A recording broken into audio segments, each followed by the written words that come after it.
Thank you. That moment of silence was for Ruth Bader Ginsburg, who passed away recently and was one of the great jurists of the United States in recent times, and a tremendous loss for this country. 4 years ago, I sat before you here and I laid out the case and I begged you and I implored you not to vote for Trump. Okay? And I gave you all the information that you needed.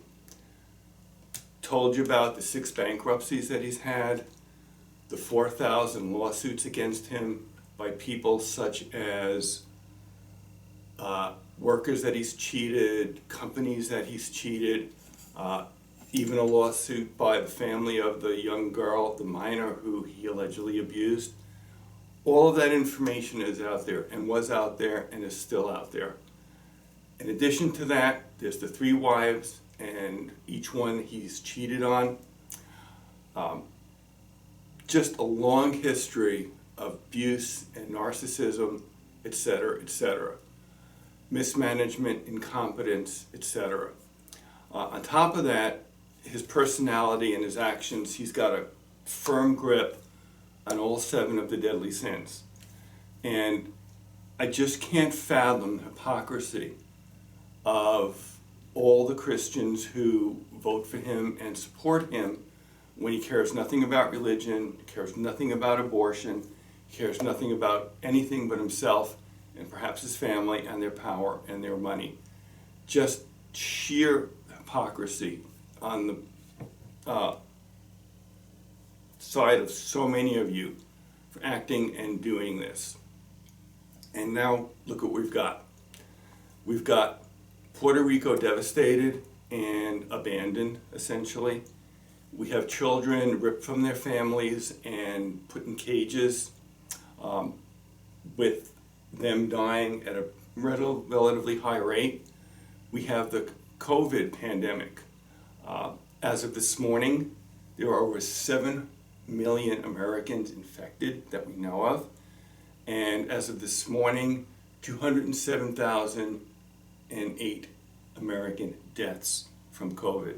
And Trump absolutely knew about it, he absolutely didn't care, and he absolutely chose not to act on it. And it is far, far from over. Because of that pandemic and other things, we've lost 20 million jobs. The Republicans and Trump are trying to dismantle Social Security, Medicaid, the Affordable Care Act, all to your detriment. And you're all sitting there doing nothing. We have trillions of dollars added to our national debt. A lot of that because of COVID. A lot of that because of Trump's incompetent economic policies. And he's certainly supported by all the sycophants that just go along with him. McConnell, Ryan, Barr, Jordan, Navarro, and the list goes on.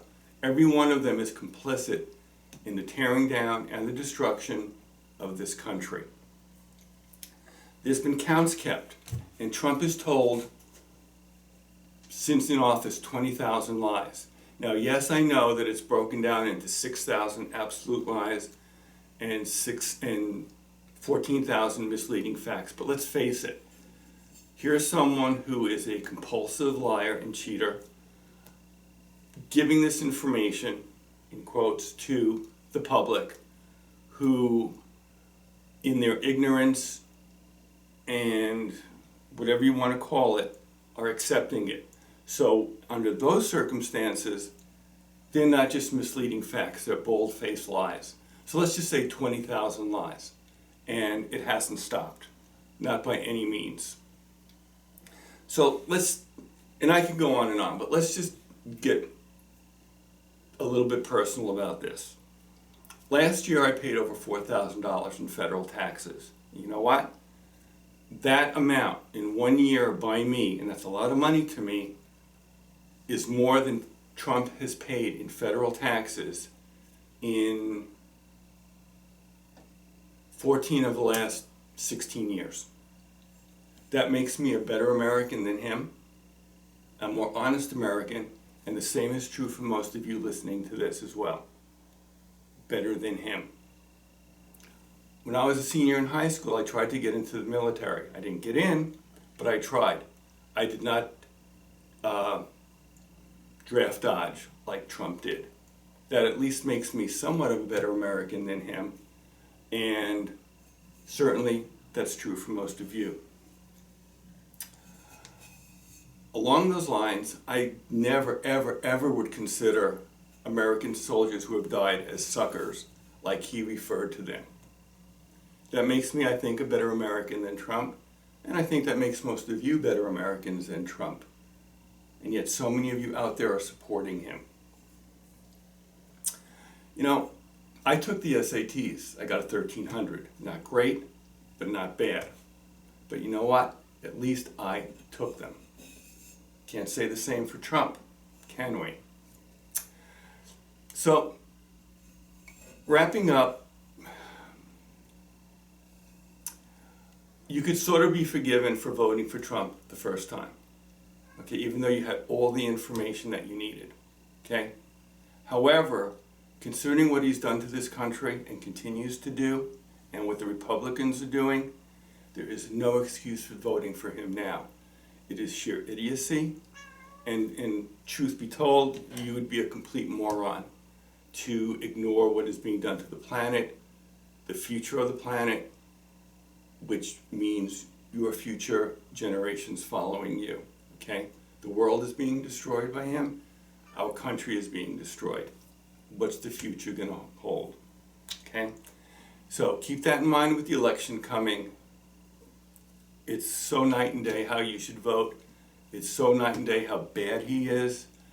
And on a final note, in the few minutes that you've been listening to me, 2 more Americans have died from COVID. And that's going to accelerate. So keep that in mind. Thank you and good luck.